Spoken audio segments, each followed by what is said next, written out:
to you the show that celebrates the art of lying. On Lee Mack's team tonight, it's the strong-willed feminine one from Dragon's Den. No, not Peter Jones. It's Deborah Meaden.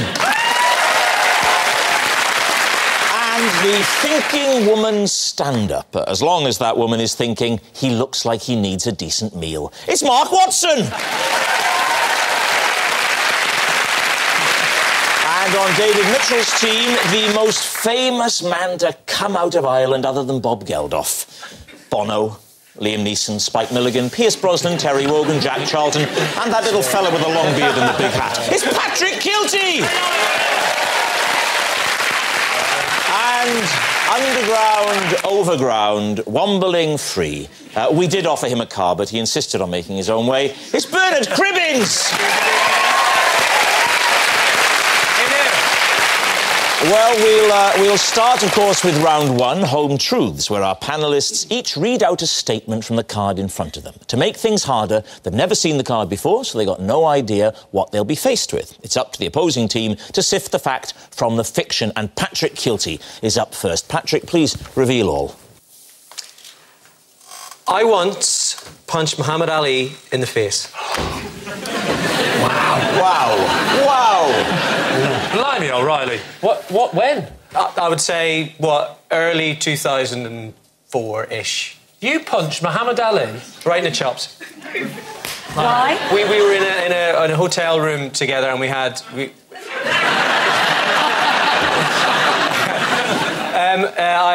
I was asked to come and meet him in his room. You were asked to come and... Why the hell were you asked to come and meet Muhammad Ali?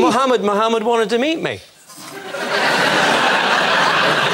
His wife was there and his manager, and I asked for a picture. Muhammad mumbled something like this. And... That's good mumble. What do you think? Yeah. It's like the mumble in the jungle. So he said, come on, and I thought he was putting his fists up like that. And I said, what did you say? And his wife said he wants you to punch for the picture. So you did? How hard did you punch him? Well, the thing was... show us on David. No.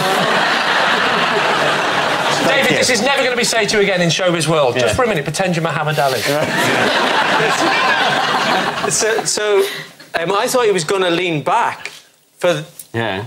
And he leant in, and I went like that.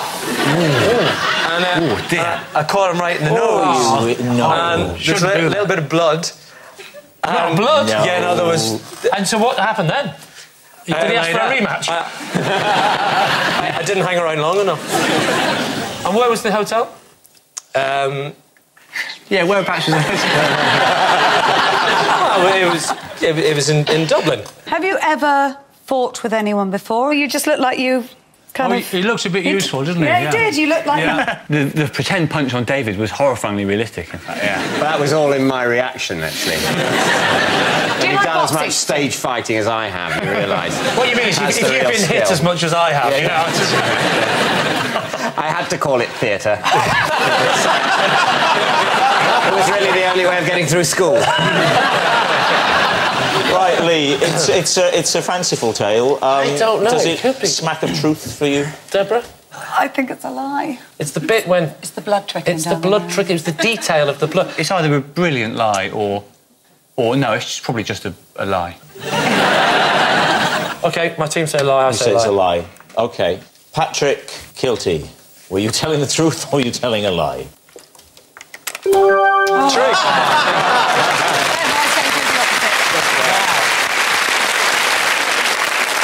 Explain the bit where Muhammad Ali flies in and he asks, I mean, with the greatest respect in the world. If you said, I'd love to see that Bono guy. Get Bono down. Get him down now. Happened to him, Muhammad Ali. Why the hell would he want to see the guy from Celebrity Love Island? I don't get it. We did a gig together in Dublin, a sports event, and so I introduced him on stage, and the next day he wanted to see me. Incredible. Yes, it's true. Patrick did once punch Muhammad Ali in the face. And just 9 short months later, Patrick regained consciousness. Deborah Meaden, you're up next. Bit pointless putting them on, wasn't it? I recently had my house exorcised after several weird occurrences spooked me. Exorcised? But who by? By a priest. a priest of what church? Oh, I don't know. There was... I was put onto him by somebody else who'd had the same or similar problem. Internet Church of Dodgy. The internet. Yeah. What happened that made you want an exorcist? Was it ectoplasm or poltergeist or what? No, that things were moving around the house. Furniture was moving. I'd go to bed and get up in the morning and furniture would be moved and... So what procedure did the man who came to exorcise... Was it a man that came to exorcise? It was. How was he dressed? I don't know the exact... He was dressed in black and a dog collar and... So kinky. No, I don't know exactly what he did because we had to leave the house. We spent a bit of time in the house and then we had to leave the house. Can I ask you what they charged? He didn't charge anything. Really? No. It's a good job, because if you couldn't afford to pay the bill, they'd come back and repossess your house.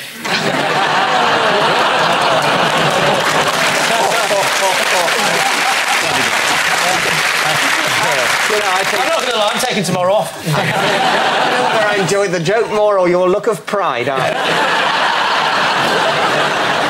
Once the priest had performed this exorcism, Deborah, was there a difference? Did it work? It felt instantly different, yeah. And things stopped moving?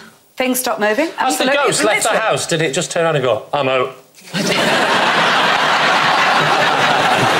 So do you believe in ghosts, then? Well, I didn't, to be honest, I didn't. And I wasn't sure it was going to work. But there was definitely something going on in our house. Worth giving it a try. Worth giving it a try. I would remind you that Bernard has travelled in the TARDIS, so if anybody here has knowledge of odd things going on... I mean, he's literally travelled through time and relative dimensions in space. And by literally, you, of course, mean fictionally. You have to spoil it, don't you? You're telling me next the Wombles were made up as well. They were wonderful, the Wombles. What are those guys doing now? You never see them They're moving else. furniture now, the Wombles. Are they? Maybe it was Wombles. Maybe it was. David, what are you going to say? What do you think, Bernard? I actually believe in that sort of moving things about, so I'm not quite sure. Patrick? It's true. So what are you saying, David? Well, you think it's true? True, yeah. And you think it's true? Yeah. I think it's true. I think it's true. We're gonna say it's The true. team is united in truth. OK. Yes. Deborah Meaden, were you telling the truth or were you telling a lie? A lie.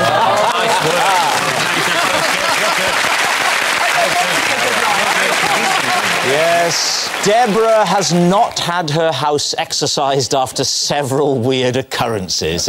Mark Watson, you're next. When I was 6 years old, I wrote a will after losing a game of Connect 4 to my dad. Sounds plausible enough, David. You wrote a will? Yes, yes. What was... Was it on a proper will form, or did you... I didn't engage a lawyer, no. You didn't? It was just on that stripy paper you get at school. Oh, the stripy paper, And yes, what okay. possessions did you leave? Well, all I really had was the Connect 4 set. And I left it to my dad as a deliberate act of spite because he'd beaten me. I mean, he'd beaten me at Connect 4, that is.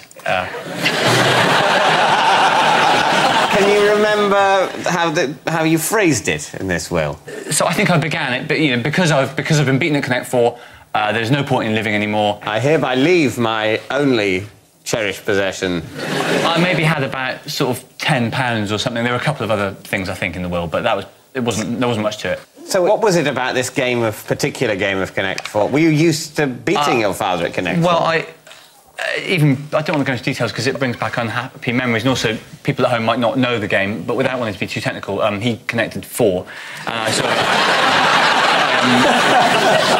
it was quite a built-up tournament, you see. It was a sort of best of 7 again. My dad called it the Watson Cup. I grew up in quite a competitive family. Yeah. And when I lost, it was just too much to take, really. Oh, it was horrible. It was horrible.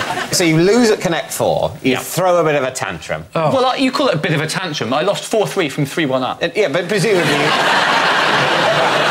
you storm upstairs to your room. Yep. You take out a fresh sheet of paper. Yep. You write the bitter will. Yes. What do you do then? I thought that my parents would panic, think I was dead, become guilty, and my dad... Why would they think you'd stormed upstairs to your bedroom? Why would they assume you were dead? Oh, sorry, no, I went downstairs and left it where I knew they would see it, yes. And then At the you went time, back upstairs? They were watching Wogan, so they were distracted. Oh, right. I think it was Wogan. Young Mark Watson there, and he's about to take his own life, don't you know? First, Chris Rea, The Road to Hell. As you were. Uncanny. How did your mum and dad react? My dad saw through it pretty quickly. He came up the stairs, knocked on the door. I said yes, and he said, thought not.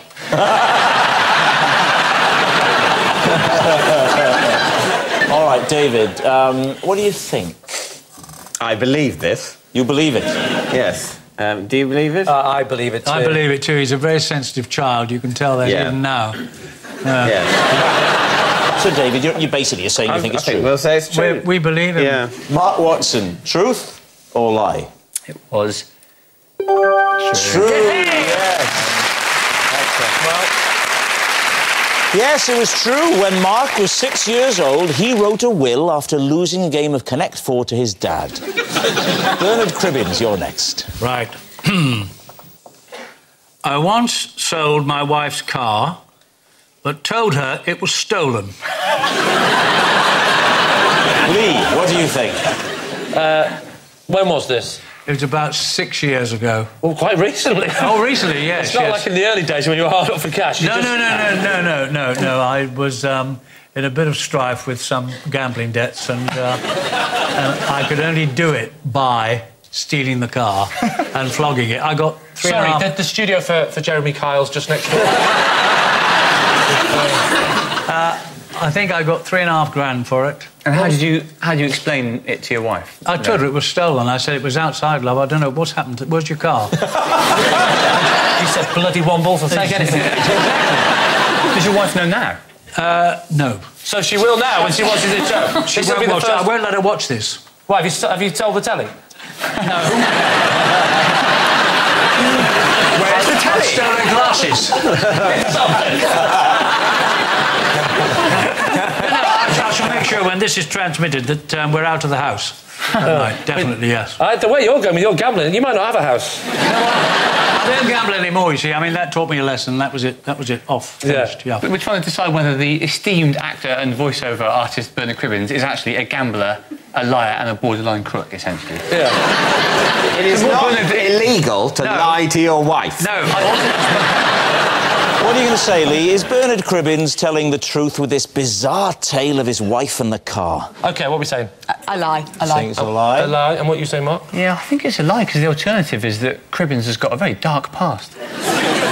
We need it to be a lie, Bernard. So, Bernard, truth or lie? I am telling... It was a lie. Yes.